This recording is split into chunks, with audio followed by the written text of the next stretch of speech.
Nizamiya فرنگی محل.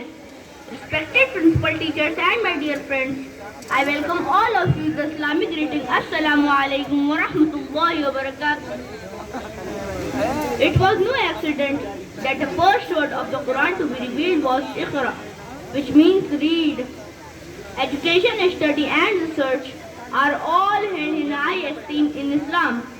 The superiority of the learned man over the devout is like that of the moon on the night when it is full, over the rest of the stars. The learned are the heirs of the prophets, and the prophets leave behind no monetary wealth, leaving only knowledge, and he who takes it takes an abundant portion. Islam is a religion based upon knowledge, for faith in Islam is not blind. Rather, it is rooted in reasoning and recognizing the signs of God's existence. The text of Quran is replete with verses inviting man to use his intellect, to ponder, to think and to know in order to reflect on the meaning of life.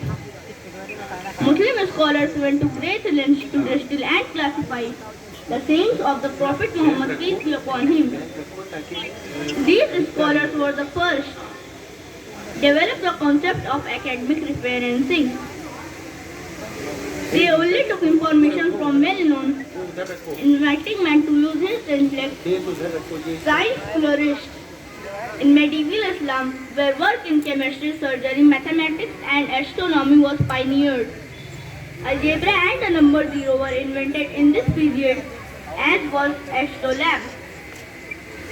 The renowned scholar and physician Avicenna authored the canon of medicine in 923, which would be used in Europe for the next 600 years. Education is not only right, but the duty of every Muslim, male or female. The best gift from a father to his child is education and upbringing.